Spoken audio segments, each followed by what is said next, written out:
शिवसेना विवाद पर supreme court के फैसले के बाद महाराष्ट्र में 11 महीने पुरानी बगावत की यादें फिर से ताजा हो गई है। सुप्रीम कोर्ट ने शिंदे गढ़ के सचेतक भरत गोगावले की नियुक्ति रद्द कर दी गई है। कोर्ट ने 16 विधायकों की अयोग्यता के फैसले को बड़ी बेंच में ट्रांसफर कर दिया है। सुप्रीम कोर्ट की संवैधानिक बेंच ने अपने फैसले में कहा कि राज्यपाल को राजनीतिक दलों के आंतरिक विवाद में पड़ने का अधिकार नहीं है। किसी दल के विवाद में फ्लोर टेस्ट बुलाना सही नहीं है।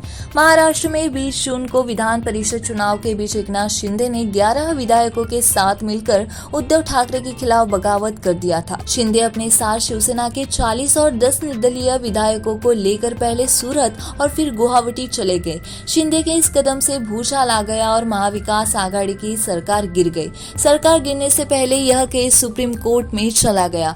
उद्धव गढ़ का आरोप था कि शिंदे ने गद्दारी की है और उसे कांग्रेस से शिवसेना में आए नेताओं का साथ मिला। सातारा में कार्यक्रम के दौरान शिंदे ने शिवसेना से बगावत की कहानी भी सुनाई थी। शिंदे की बगावत की वजह से उद्धव के हाथ से शिवसेना की कमान भी चली गई। शिवसेना में बगावत की पटकथा कैसे लिखी गई और एकनाथ शिंदे क्यों बागी हुए, इसे विस्तार से जानते हैं। पहला मुद्दा, समृद्धि एक्सप्रेस में भ्रष्टाचार का मुद्दा। 2014 से 2019 तक बीजेपी और शिवसेना की सरकार थी। उस सरकार में एकनाथ शिंदे के पास पीडब्ल्यूडी मंत्रालय था। तत्कालीन मुख्यमंत्री देवेंद्र फडणवीस ने अपने गृह क्षेत्र नागपुर से मुंबई के लिए समृद्धि एक्सप्रेस बनाने की घोषणा की। इस प्रोजेक्ट को फडणवीस का ड्रीम प्रोजेक्ट माना जाता है। 2019 में उद्धव ठाकरे और महाविकास आघाड़ी की सरकार बनने के बाद फडणवीस को घेरने का प्लान बना। मुद्दा था समृद्धि एक्सप्रेस में भ्रष्टाचार का। महाविकास आघाड़ी के नेताओं का कहना था कि औने पौने दाम में जमीन खरीदा गया है, जिससे सत्ता में बैठे लोगों को फायदा मिला।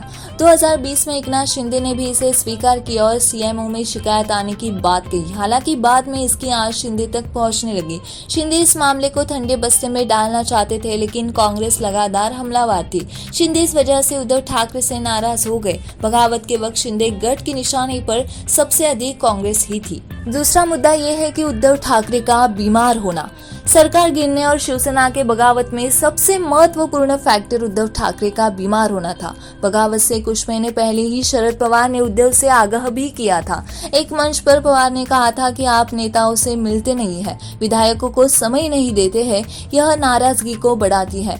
दरअसल उस वक्त उद्धव ठाकरे के सर्वाइकल स्पाइन की सर्जरी हुई थी। इस वजह से नेताओं से वो मिलते नहीं थे। उस वक्त कई मीडिया रिपोर्ट्स में दावा किया गया था कि पवार और शिंदे को भी उद्धव ने मिलने का समय नहीं दिया था। सरकार के अधिकांश बड़े मंत्रालय एनसीपी के पास था और शिवसेना विधायकों का आरोप था कि हमें फंड नहीं दिया जा रहा है। उद्धव के बीमार होने की वजह से वहां भी सुनवाई नहीं हो पा रही है। शिंदे ने इसका फायदा उठाया और सभी नाराज विधायकों को एकजुट किया। तीसरा मुद्दा ये होता है कि देसाई और राउत का बढ़ता कद।